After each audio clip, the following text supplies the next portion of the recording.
Welcome to my YouTube channel Rohit Singh chemistry classes. तो previous video में आपने फ्यूरॉन की सिंथेसिस देखी थी। इस वीडियो में हम फ्यूरॉन का रेजोनेंस, केमिकल रिएक्शंस और मेडिसिनल यूजेस देखेंगे। तो आइए स्टार्ट करते हैं विद रेजोनेटिंग स्ट्रक्चर। तो ये रेजोनेटिंग स्ट्रक्चर फ्यूरॉन का समझने के लिए आपको पायरॉल का रेजोनेटिंग स्ट्रक्चर प्रीवियस जो मैंने बताया था वैसे काफ़ी सिमिलर है, क्योंकि आप देख रहे हैं पायरॉल हो चाहे फ्यूरॉन हो चाहे थायोफीन हो, तीनों ही 5 मेंबर्ड हेट्रोसाइक्लिक कंपाउंड है।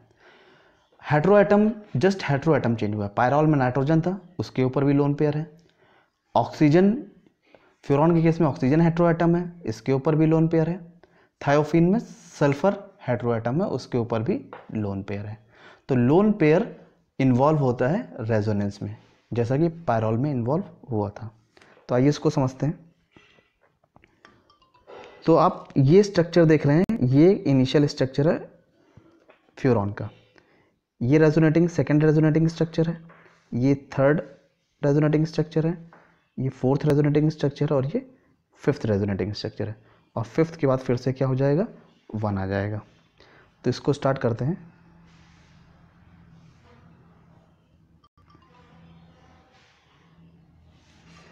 ये फर्स्ट नंबर पे। अब इसकी नंबरिंग कैसे करेंगे? नंबरिंग देखिए, नंबरिंग ये 1 है, ये 2 है, ये 3 है, ये 4 है और ये 5 है। यानी नंबरिंग हेट्रो एटम से स्टार्ट होगा। अब नंबर इसको आप बहुत अच्छे से समझ लीजिए, फिर मैं आपको 2, 3, 4, 5 बोलेंगे तो आपको समझ में आना चाहिए किस कार्बन पे बात हो रही है। तो अब देखिए, जो 1 पे जो ये लोन पेयर है ये आगे मूव करेगा, यानी 1 इस 1 और 2 के बीच में ये लोन पेयर मूव कर गया। ठीक है, तो यहाँ से लोन पेयर गया तो ऑक्सीजन पे क्या आएगा, प्लस चार्ज आ जाएगा, क्योंकि यहाँ से लोन पेयर मूव कर गया। और ये डबल बॉन्ड कहाँ आ गया, 1 और 2 के बीच में, जो कि यहाँ पे आपको दिख रहा है। तो ये आगे मूव कर गया, ये आगे मूव कर गया। तो अब ये डबल बॉन्ड जो 1 और 2 के बीच में आ चुका है और 2 और 3 के बीच में ये एक साथ नहीं रहेगा। तो ये 2 और 3 वाला ये आगे मूव कर जाएगा तीसरे कार्बन पे, यानी तीसरे कार्बन पे क्या आ गया, इलेक्ट्रॉन पेयर आ गया। यानी कि ये स्ट्रक्चर बन गया। अब 1 और 2 के बीच में डबल बॉन्ड आ गया और 3 के ऊपर क्या आ गया, इलेक्ट्रॉन पेयर। ऑक्सीजन के ऊपर से गया है तो इस पर आ गया प्लस चार्ज। अब आगे बढ़ते हैं। अब तीसरे कार्बन पे क्या है, इलेक्ट्रॉन पेयर है, तो ये आगे बढ़ जाएगा इधर। ठीक है, यानी 3 और 4 के बीच में। देखिए ये डबल बॉन्ड आ गया 3 और 4 के बीच में। तो जब ये आगे बढ़ गया है तो ये जो पाई बॉन्ड है ये और आगे बढ़ जाएगा, यानी 5 पे चला जाएगा। ये इधर 5 पे चला गया, तो 5 पे देखिए क्या आ गया, इलेक्ट्रॉन पेयर आ गया। यानी कि ये रेजोनेटिंग स्ट्रक्चर हो गया तीसरा, थर्ड के बाद फोर्थ में क्या होगा कि अब आप देख रहे हैं कि ये जो लोन पेयर है फिफ्थ पे ये आगे बढ़ जाएगा, ये आगे बढ़ गया इधर, यानी कि 5 और 1 के बीच में, यानी कि यहाँ डबल बॉन्ड आ गया। तो क्या होगा, अब जो 1 और 2 के बीच में था ये आगे मूव कर जाएगा 2 पे, यानी अब इलेक्ट्रॉन पेयर कहाँ आ गया, 2 कार्बन पे आ गया। ठीक है, अब लास्ट वन।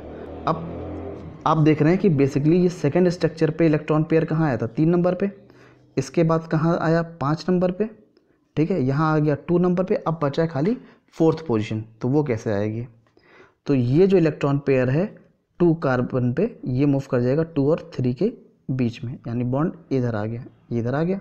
ठीक है, अब क्या होगा कि ये जो बॉन्ड है आपका 3 और 4 के बीच में ये बढ़ जाएगा आगे की तरफ ऐसे। तो ये 4 नंबर पे आपका इलेक्ट्रॉन पेयर आ गया। तो बेसिकली अगर आप देखें तो इस आइसोमेरिक स्ट्रक्चर में यहाँ 3 नंबर पे इलेक्ट्रॉन पेयर था, यहाँ 5 नंबर पे था, यहाँ 2 नंबर पे था और लास्ट में कहाँ गया, 4 नंबर पे। तो जस्ट क्या करना है, बॉन्ड को घुमाते रहना है। पॉजिटिव चार्ज ऑक्सीजन के ऊपर ही रहेगा और इलेक्ट्रॉन पेयर और बॉन्ड घूमते रहेंगे।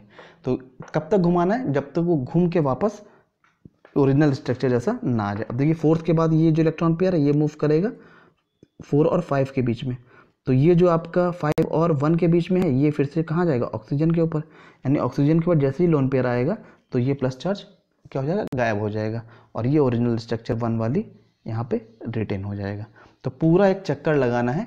तो पूरा एक चक्कर लगाने के दौरान आपका जो भी ये माइनस चार्ज था वो 2 पे भी आया, 3 पे भी आया, 4 पे भी आया और 5 पे भी आया। तो इसे बोलते हैं रेजोनेटिंग स्ट्रक्चर ऑफ फ्यूरॉन।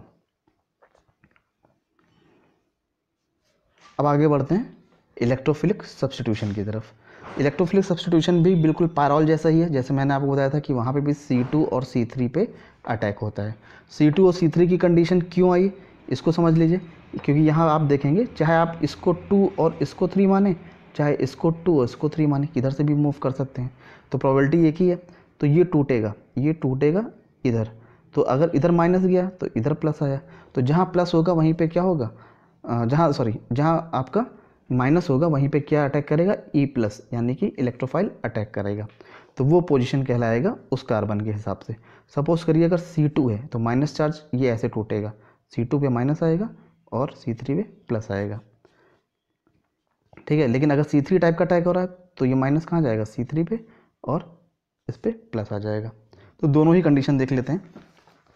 पहला है C2, यानी कि ये माइनस कहाँ जाएगा, दूसरे कार्बन पे, ये इस पर क्या आएगा, प्लस आएगा। देखिए ये स्ट्रक्चर बन गया, तो जहाँ माइनस है वहाँ इलेक्ट्रोफाइल अटैक कर दिया, तो इलेक्ट्रोफाइल कहाँ लग गया, सेकंड पोजीशन पे। जबकि इसका उल्टा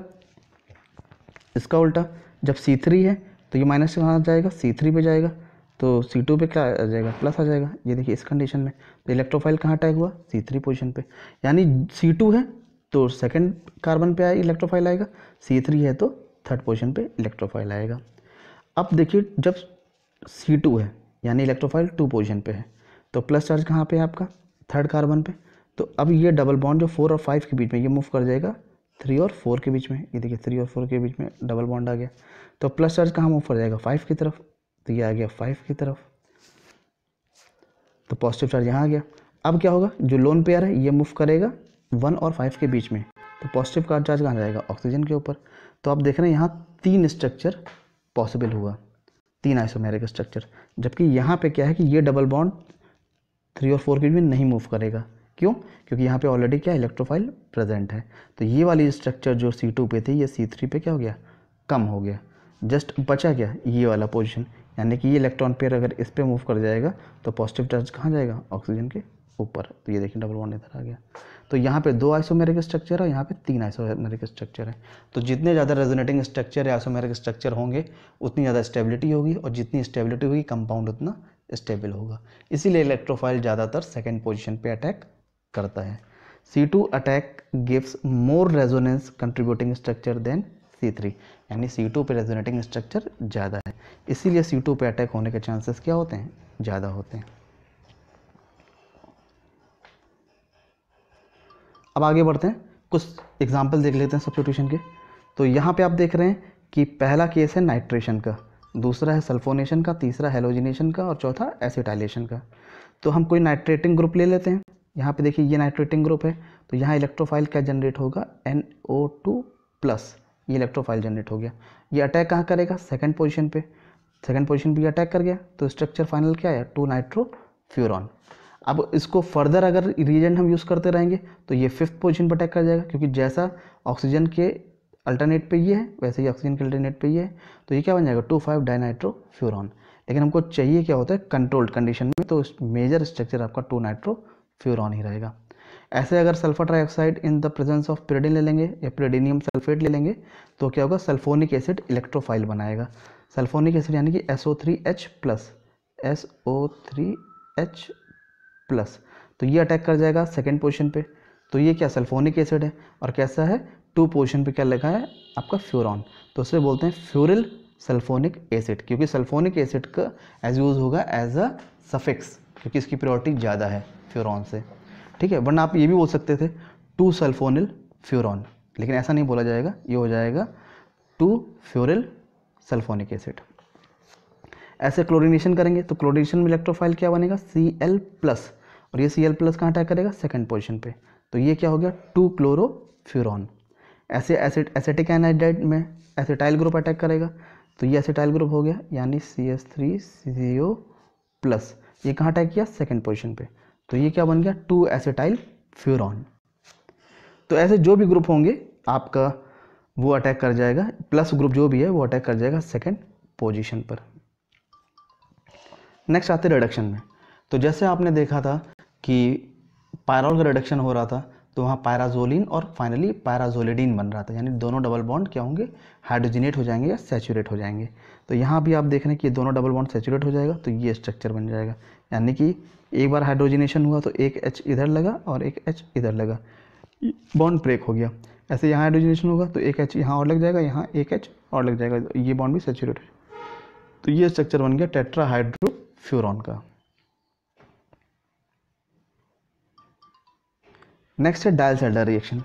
डायल्सेल्डर रिएक्शन ज़्यादातर हम डाइनोफाइल्स पे करते हैं, जहाँ डाइन्स कॉन्जुगेटेड डाइन्स होते हैं, और यहाँ पे क्या है, फ्यूरॉन क्या है, एक कॉन्जुगेटेड डाइइन है। ये रिएक्ट कैसे करता है, सपोज करिए ये बॉन्ड ब्रेक होगा जो 1, 2 और 3 के बीच में था, तो 2 पे माइनस आ गया, 3 पे प्लस आ गया। अब क्या होगा, ये जो 4 और 5 के बीच में बॉन्ड है ये चला जाएगा 2 और 3 के बीच में, 2 और 3 के बीच में गया तो ये प्लस चार्ज मूव होके कहाँ जाएगा, 5 पे। ठीक है, तो फाइनली क्या हो गया, 2 पे माइनस हो गया और 5 पे क्या हो गया, प्लस हो गया। ये कैसे टूटेगा, ये टूटेगा उल्टे साइड में इधर, तो इस पे आ जाएगा माइनस, इस पे आएगा प्लस, यानी कि ये माइनस हो गया, ये प्लस हो गया, ये प्लस हो गया, ये माइनस हो गया। तो प्लस और माइनस आपस में क्या करेंगे, बॉन्ड बना लेंगे। ठीक है, ऐसे यहाँ भी प्लस माइनस आपस में क्या बना लेंगे, बॉन्ड बना लेंगे। तो बॉन्ड बनाने के बाद ये एक स्ट्रक्चर आ जाएगा जिसे बोलते हैं हम एडक्ट। ठीक है, तो इसको बोलते हैं 4+2 साइक्लो एडिशन, क्योंकि यहाँ पे आपका 4 पाई इलेक्ट्रॉन्स है, यहाँ 2 पाई इलेक्ट्रॉन्स था, तो ये 4+2 साइक्लो एडिशन हुआ, जिसमें एक इंटरमीडिएट स्ट्रक्चर बन गया जिसे बोलते हैं एडक्ट।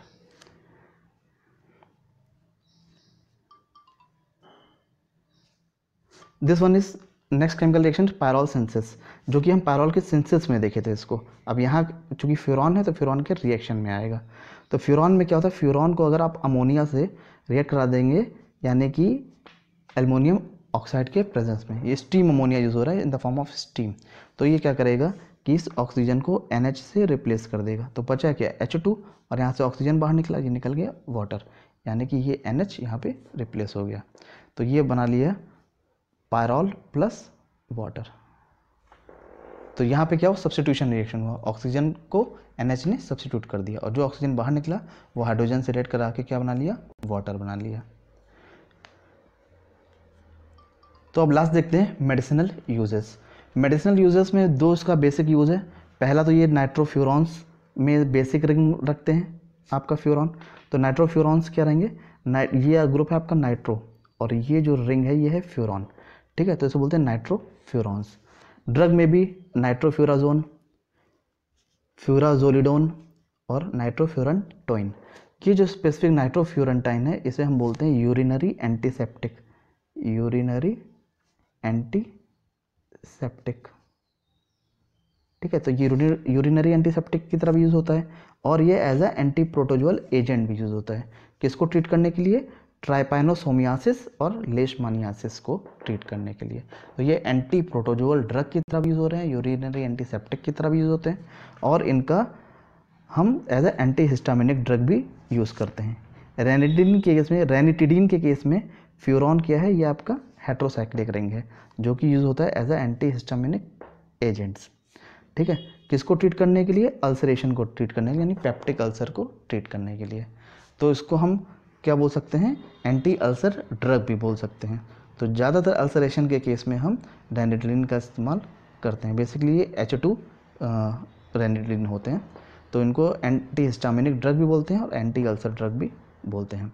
तो रैनिटिडीन के केस में फ्यूरॉन चूँकि हेट्रोसाइक्लिक रिंग है, तो इसका मेडिसिनल यूज़ हो गया आपका as a anti histaminic drug, as a anti protozoal drug, या as a anti ulcer drug.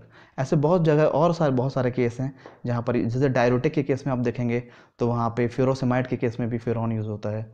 ऐसे बहुत सारे कैटेगरी ऑफ ड्रग्स हैं जहाँ पे furan as a heterocyclic ring participate करता है। Thanks for watching my YouTube channel. Kindly subscribe my channel and press the bell icon for the further notification.